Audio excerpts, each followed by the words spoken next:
Ibu Tati. Ibu Tati, Ibu putra-putri Pak Wikana ada berapa Ibu?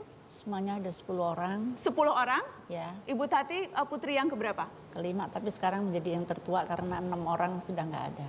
Apa yang paling kuat, ingatan terkuat tentang sosok Ayahanda Wikana, Ibu Tati? Jadi ayah saya ini adalah seorang yang pendiam, jarang bicara seperlunya aja dan mengatakan kepada anak-anak seperlunya aja. Jadi dia tidak pernah marah, tidak pernah ya konsultasi atau bicara apapun mengenai apakah itu pekerjaannya, apakah itu dia ke Bandung, kemana ke luar negeri pun dia nggak pernah bicara untuk apa dan kemana itu tidak pernah mengatakan seperti itu. Dia diam saja karena memang saking pendiamnya. Karena kerjaannya di rumah tuh hanya baca terus. Jadi di rumah tuh penuh dengan buku. Buku banyak sekali. Jadi itu udah sosok seorang. Jadi bercerita tentang masa perjuangan, apa yang terjadi, apa yang dilakukan, apakah bercerita tentang itu? Nggak pernah. Jadi putra-putri tahunya dari buku sejarah juga? Dari buku sejarah juga sekilas dari ibu saya sendiri. Gitu loh. Dia menceritakan bahwa kita kalau kehidupan kita susah seperti ini, ya karena ayahmu itu seorang pejuang, itu cuman gitu aja. Tapi di lain itu dia nggak pernah mengatakan, bapak saya juga nggak pernah mengatakan, apakah dia sebagai gubernur militer atau sebagai menteri pemuda dan lain-lain itu nggak pernah menceritakan sama sekali. Bolehkah saya bertanya kronologis ketika Ayahanda Pak Wikana diambil oleh sekelompok orang yang tidak dikenal? Ada sekelompok orang malam-malam datang itu dengan pakaian tentara, pakai senapan lengkap itu datang melompat ke rumah saya yang pada waktu itu pagarnya besi. Dia lompat semua, pokoknya ramai sekali, kira-kira 10 atau 15 orang. Pada waktu itu saya karena kedengaran gaduh begitu, saya keluar. Saya tanya ada apa, saya bilang itu. Saya mau ketemu mama Pak Wikana, katanya gitu. Terus bapak saya keluar. Sudah kamu tenang aja, katanya gitu. Sesudah ribut dengan bapak saya, akhirnya ayah saya harus pergi. Diculik dengan orang ini. Kalau saya merasa diculik karena saya tanya surat penahanannya nggak ada. Nggak ada sama sekali.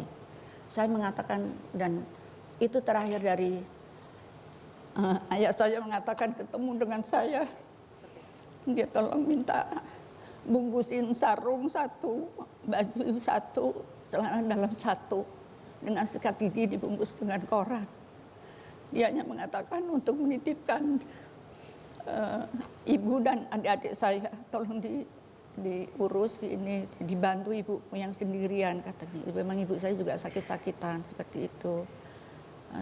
Jadi diculik pada waktu itu terus pergi dibawa. Saya akan mengantarkan ayah saya ke depan aja nggak boleh dengan tentara itu. Anda usia berapa Bu Tati? Kelas 1 SMA pada waktu itu. Kelas 1 SMA? Iya. Sesudah keluar tapi banyak dari tetangga-tetangga yang memang dia membantu kita bahwa yang nangkep itu ada 3 mobil di luar tapi jaraknya agak jauh. Yang bawa ibu saya adalah ayah saya adalah pakai mobil VW kombi seperti itu. Malam itu juga saya pergi dengan ibu saya mencari ke Kostrad, ke Kodam, ke tempat penahanan yang lainnya. Tapi pada malam hari itu tidak ada penangkapan sama sekali untuk orang-orang yang katanya seperti ayah saya ini. Jadi itu terakhir kali Anda bertemu Ayahanda? Iya, saya cari kemanapun sampai karena rumah akan disita, uang di bank diblokir, semua kendaraan diambil, semua disita gitu loh. Jadi itulah kehidupan saya dengan adik-adik saya, dengan ibu saya.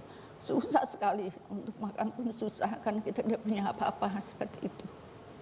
Sesudah itu banyak orang dari tentara-tentara itu yang datang ke rumah. Mengatakan bahwa karena saya orang PKI, saya harus pergi dari rumah saya itu. Dalam waktu 3 hari harus pergi.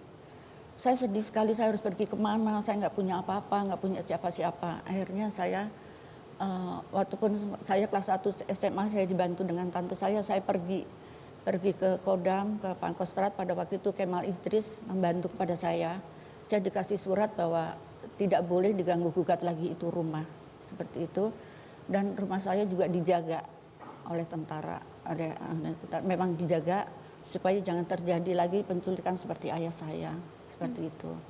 Jadi dari tahun 66 sampai sekarang ini saya nggak pernah tahu ayah saya masih hidup apa enggak.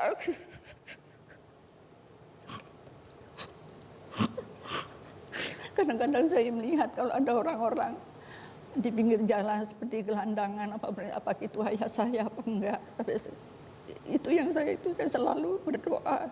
Saya minta sama Allah, saya juga bilang sama adik-adik saya, kita jangan dendam, kita jangan apa-apa, mungkin Allah memberikan jalan kehidupan kita ini seperti ini. Jadi sampai sekarang saya, adik-adik sama anak-anak sama cucu saya nggak pernah tahu ayah saya itu di mana seperti itu.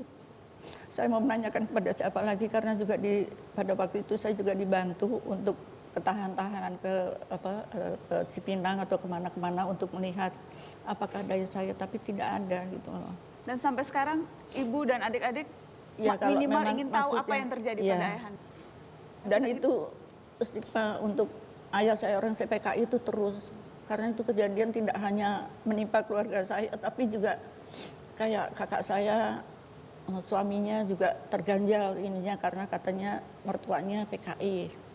Jadi stigma itu masih terus melekat. Ya, Stigma. suami saya juga begitu, yang pada waktu itu di kantornya seperti ini karena harus begini, karena merasa mertuanya itu sebenarnya kalau saya bilang kan kaitannya apa gitu loh, tapi ya Baik.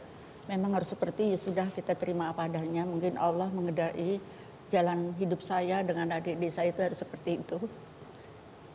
Mas Boni, konteksnya seperti apa yang bisa Anda berikan ke kami? Konteks penuturan dari Ibu Tati tentang Wicana. Pak Wicana ini pada waktu itu akhir September ya, dia diundang bersama dengan ada 500 orang pada waktu, kurang lebih ya, delegasi untuk menghadiri Hari Nasional di Tiongkok. Kemudian ketika pulang kan ada kejadian di sini, dituduhlah, dikait-kaitkanlah dengan peristiwa itu. Kemudian Pak Wicana datang dan dia ditangkap seperti tadi cerita itu. Jadi kadang-kadang orang kan lihat sejarah itu hitam putih gitu kan. Sebetulnya terjadinya itu tidak sederhana yang dipahami. Itu konteks untuk Pak Wicana pada saat itu. Sehingga ya nasibnya para pemuda yang tahun 45 itu ya lain-lain tuh nasibnya gitu kan. Ke depan ada seperti Pak Wicana, ada seperti Pak Soekarni. Dan menjadi catatan perjalanan sejarah sendiri-sendiri. Ya. Itu yang kita dapatkan malam ini. Terima kasih Ibu sudah hadir di Mata Najwa bercerita. Terima kasih sudah hadir Mas Boni, terima kasih. Tetaplah di Mata Najwa. Setelah ini penutup kita akan bicara apa yang banyak orang tidak tahu tentang Bung Karno. Sesaat lagi di Mata Najwa. Dengan pakaian jas lengkapnya itu, beliau menerima duta besar, tapi bawahnya sepatu kets dengan jempol yang nongol karena dibolongi oleh Bung Karno. Hei, kunci mobil saya minta. Kenapa harus diminta mobil saya? Saya mau curi mobilmu untuk presidenmu.